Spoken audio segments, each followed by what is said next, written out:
चला परभणीच्या बातमीने सुरुवात करूयात। परभणी शहरामध्ये सुरू असलेल्या तणावानंतर अखेर पोलिसांनी या तणावावरती नियंत्रण मिळवलेलं आहे।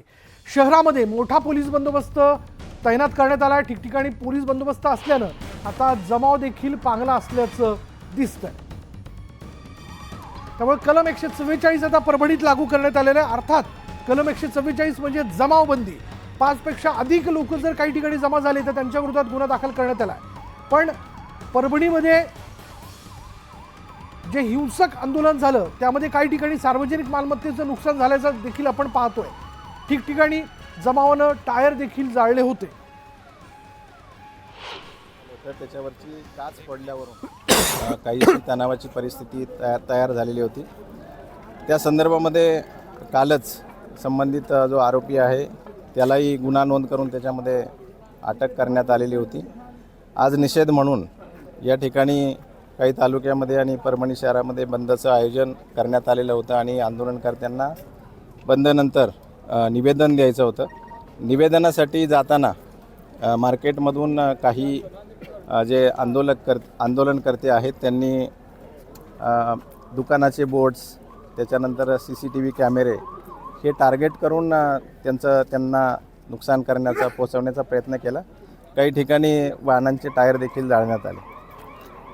जिल्हाधिकारी कार्यालयामध्ये देखील काही महिला आणि पुरुष घुसले। त्या ठिकाणी देखील काही कार्यालयामध्ये टेबल खुर्च्यांची त्यांनी मोडतोड केली।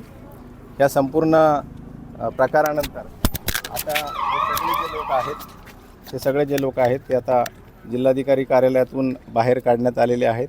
जिल्हाधिकारी कार्यालयाच्या समोर देखील आता लोक नाहीत। आमची सर्वत्र पेट्रोलिंग सुरू आहे आणि कुठेही आणि याचबद्दल अधिक तपशील आपण जाणून घेणार आहोत। आमचे प्रतिनिधी विशाल माने या सगळ्या परिस्थितीवर लक्ष ठेवून आहेत। विशाल, अखेर तणावातनं हिंसक आंदोलन होताना आपण बघितलं, आता जमाव देखील किंवा तिथली परिस्थिती देखील नियंत्रणात आल्याचं आपण बघतोय, काय माहिती?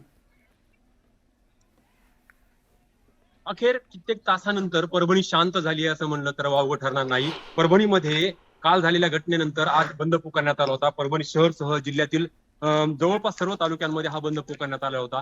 आज सकाळी बंद सुरू झाल्यानंतर हा बंद अगदी शांततेमध्ये संपन्न होईल। शांततेमध्ये सुमारास या बंदला हिंसक वळण लागलं आणि अशा प्रकारे ठिकठिकाणी जाळपोळीच्या घटना घडायला सुरुवात झाली। जो संतप्त जमाव जमलेला होता या जमावानं रस्त्यावर जे काही साहित्य सापडलं त्याला असं एकत्रित करून त्याला आग लावली। तर जी रस्त्याच्या आजूबाजूला जी वाहनं होती त्या वाहनांना देखील मोठ्या प्रमाणामध्ये नुकसान झालं। गाड्या त्या गाड्यांचं या आंदोलन दरम्यान आंदोलकांनी तर हे प्रमुख बाजारपेठ म्हणता येईल शहरातील।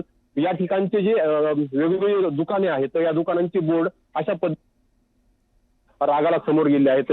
हे बोर्ड फोडण्यात आली।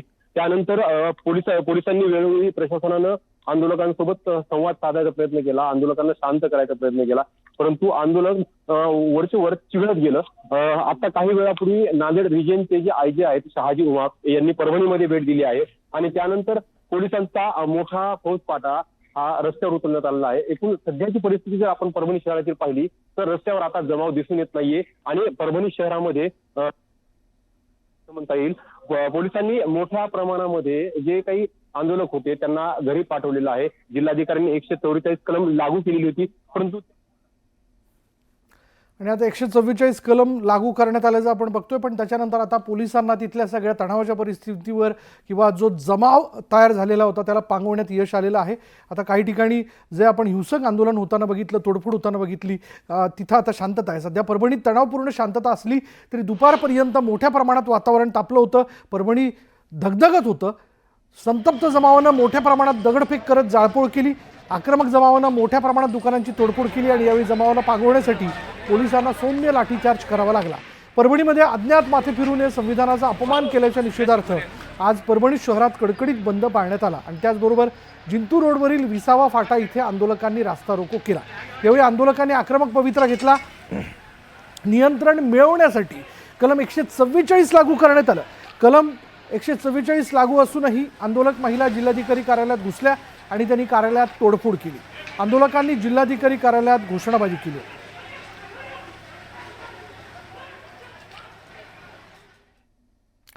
परभणी का पेटलं याचं नेमकं कारण काय? बघा, आंबेडकरांच्या पुतळ्यासमोरील संविधान शिल्पाची विटंबना करण्यात आली. मंगळवारी संध्याकाळी माथेफिरूकडून विटंबना झाली आणि घटनेनंतर शहरातील आंबेडकर अनुयायी संतप्त झाले. पोलिसांसमोर जमावाकडून माथेफिरूला मारहाण करण्यात आली. मोठ्या संख्येनं आंदोलक रस्त्यावरती ठिकठिकाणी उतरल्याचं पाहायला मिळालं. रास्ता रोको करण्यात आला, रेल रोकोचा देखील प्रयत्न झाला. परभणी गंगाखेडमध्ये बंदची हाक देण्यात आली आणि आज पुन्हा आंदोलकांची जोरदार निदर्शनं बघायला मिळाली. रस्त्यावर पार्क केलेल्या वाहनांवर दगडफेक करण्यात आली. शिवाय नंदीग्राम एक्सप्रेस देखील रोखून धरण्यात आलेली होती. घटनेच्या निषेधार्थ परभणीत कडकडीत बंद पाळण्यात आला. बाजारपेठा, दुकानं, शाळा, विद्यालयात शुकशुकाट बघायला मिळतोय आणि बंदच्या पार्श्वभूमीवर पोलिसांचा कडेकोट बंदोबस्त आता परभणीत ठिकठिकाणी तैनात करण्यात आला. आरसीपीसीच्या 3 तुकड्या शहरात तैनात झालेल्या आहेत आणि या आंदोलकांनी रस्त्यावर काही ठिकाणी टायर जाळले, सार्वजनिक मालमत्तेचं नुकसान केलेलं आहे. तर परभणी नांदेड वाहतूक खबरदारी म्हणून पूर्णपणे बंद ठेवण्यात आली आहे. आणि या सगळ्या परिस्थितीत जिल्हाधिकाऱ्यांनी देखील सगळ्या नागरिकांना शांतता राखण्याचं आवाहन केलं. ज्या माथेफिरूने संविधान शिल्पाची विटंबना केली त्याच्या विरोधात कडक कारवाई केली जाईल, कायद्यानुसार कारवाई होईल असं आश्वासन देखील त्यांनी दिलं.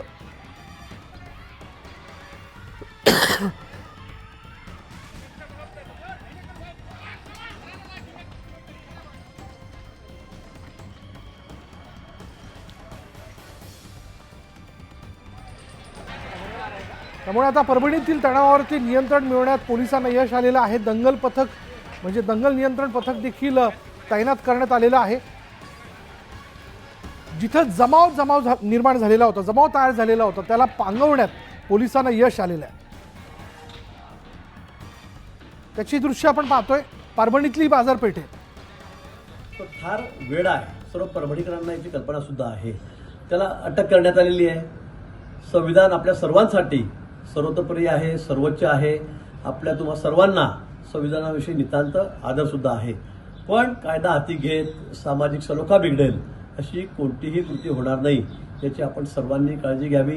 कुठेही सार्वजनिक मालमत्तेचं, खाजगी मालमत्तेचं नुकसान होणार नाही याची सुद्धा आपण सर्वांनी काळजी घेणं हे आवश्यक आहे. स्वतः माननीय मुख्यमंत्री महोदय देवेंद्रजी हे सर्व परिस्थितीवर लक्ष ठेवून आहेत. ते सातत्याने पोलिसांशी, प्रशासनाशी या संदर्भामध्ये संपर्क करत आहेत. आणि म्हणून माझी सर्वांना नम्र विनंती आहे की कायदा व सुव्यवस्था राखण्यासाठी आपण सर्वांनी प्रशासनाला सहकार्य करावे. तर बीडच्या केज तालुक्यातील मासाजोग इथल्या सरपंच संतोष देशमुख यांची हत्या प्रकरणामध्ये पोलिसांनी आणखी एका आरोपीला बेड्या ठोकल्या.